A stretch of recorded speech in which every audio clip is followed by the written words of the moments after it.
Assalamualaikum warahmatullahi wabarakatuh.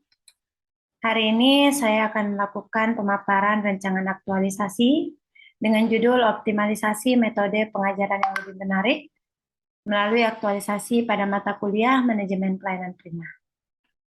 Kita berangkat dari latar belakang dahulu, yaitu di mana tugas dan fungsi dosen telah diatur dalam Peraturan Pemerintah Nomor 37 Tahun 2009. Salah satunya adalah melakukan pendidikan dengan melakukan pengajaran.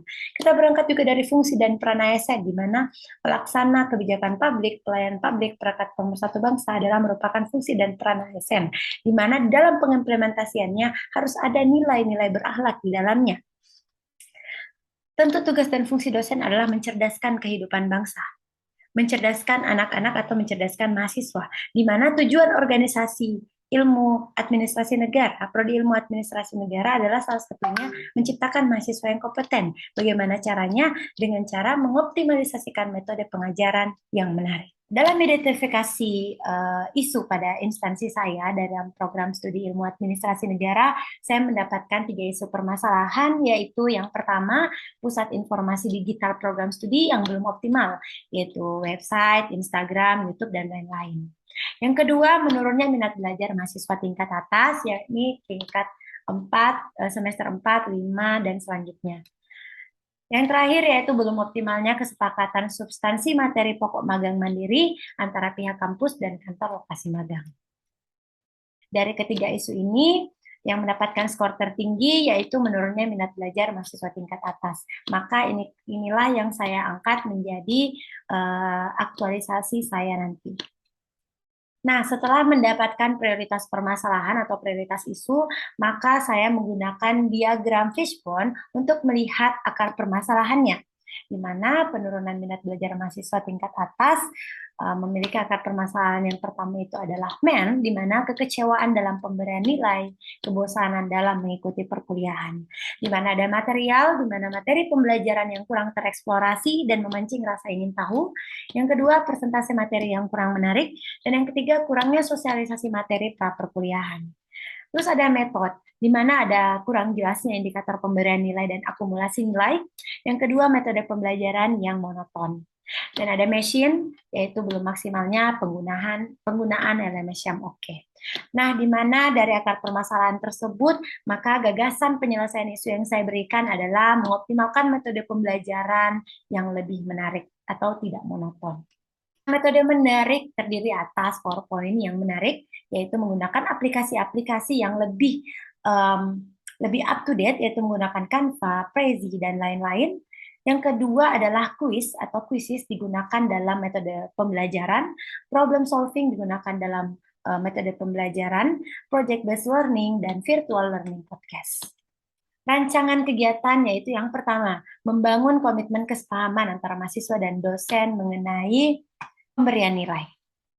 Yang pertama, kegiatannya adalah mempersiapkan kontrak perkuliahan yang telah diatur oleh ketentuan universitas dan program studi yang akan disepakati dengan mahasiswa.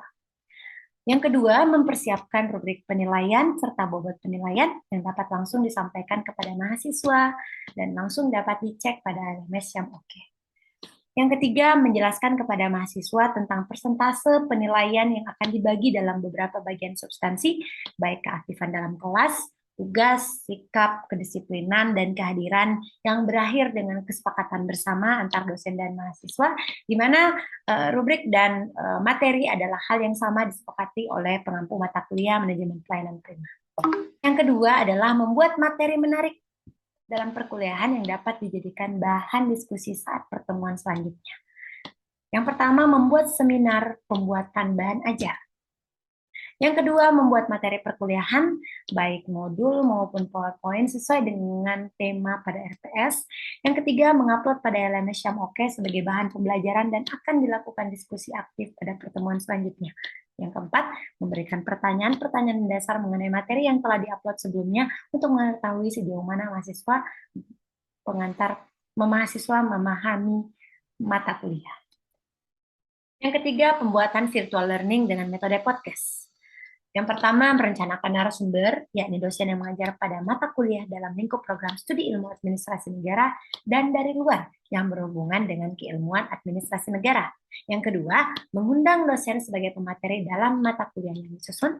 Yang ketiga, membuat skenario pertanyaan sesuai dengan materi dalam modul dan RPS dari mata kuliah manajemen pelayanan prima. Yang keempat, upload ke LMS yang oke. Minggu sebelum pertemuan, materi yang dibahas wajib ditonton oleh mahasiswa dan didiskusikan saat perkuliahan. Keempat, menciptakan metode pembelajaran yang aktif. Yang pertama, membagi kelompok untuk melakukan proyek penelitian.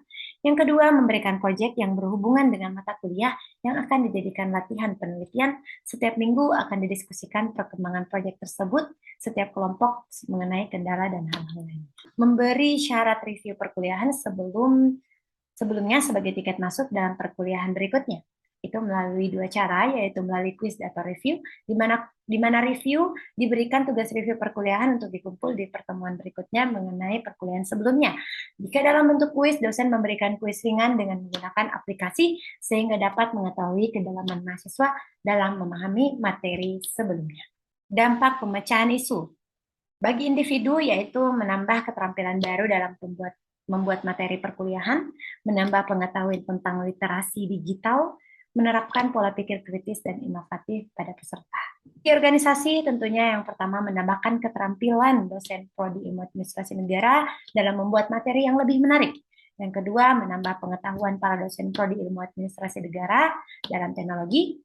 Yang ketiga adalah capaian pembelajaran lulusan dan capaian pembelajaran mata kuliah akan tercapai. Untuk masyarakat, maka pengguna lulusan prodi ilmu administrasi negara akan mendapatkan lulusan yang kompeten dan kreatif.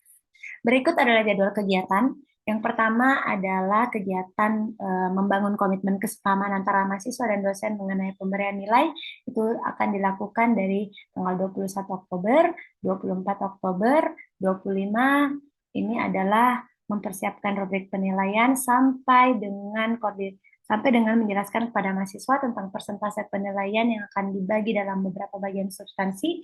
Itu akan dijelaskan di pertemuan di tanggal 27 Oktober. Jadi perkuliahan manajemen pelayanan prima ini ada di hari Kamis. Ada di hari Kamis. Jadi setiap hari Kamis akan ada pertemuan setiap minggunya. Nah, yang kedua, membuat materi menarik perkuliahan yang dapat dijadikan bahan diskusi saat pertemuan, di mana akan mengadakan seminar kolaborasi dengan Fakultas Ilmu Pendidikan, Teknologi Pendidikan, di mana akan melakukan koordinasi di tanggal 28 Oktober, dan insya Allah akan diadakan seminar pembuatan materi ajar di tanggal 3 November. Ini juga sudah saya lakukan koordinasi mulai dari sekarang untuk terkait perencanaannya. Membuat materi perkuliahan itu dilakukan di tanggal 4 Oktober, serta mengupload LMS pada jam oke di tanggal 8 Oktober sebelum perkuliahan. Selanjutnya, pembuatan virtual learning dengan metode podcast akan dimulai di tanggal 7 Oktober, itu dilakukan 2 kali. Jadi ada 2 podcast nanti, ada podcast yang dari dosen internal dan ada dari dosen eksternal. Yang terakhir akan dilakukan pada 24 Oktober, maaf 24 November. Menciptakan metode pembelajaran yang atraktif, itu akan ada problem solving dan proyek penelitian, di mana proyek penelitian ini akan dibagi kelompok dan diberitahukan proyeknya di tanggal 27 Oktober, dan akan dicek di setiap minggunya sampai pertemuan terakhir akan ada persentase dari proyek tersebut.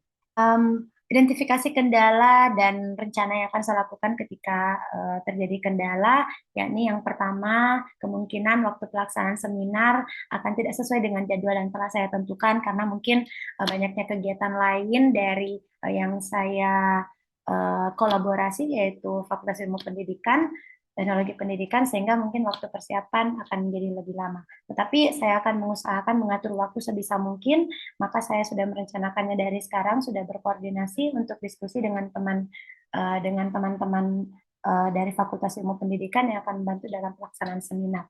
Yang kedua, waktu dalam pelaksanaan podcast yang bisa saja berubah karena akan menentukan waktu perekaman disesuaikan dengan waktu narasumber. Tapi mungkin rencana antisipasinya yaitu menjadwalkan sesuai dengan jadwal yang telah diatur, mungkin dengan memberikan cadangan narasumber lain yang kualifikasinya hampir sama.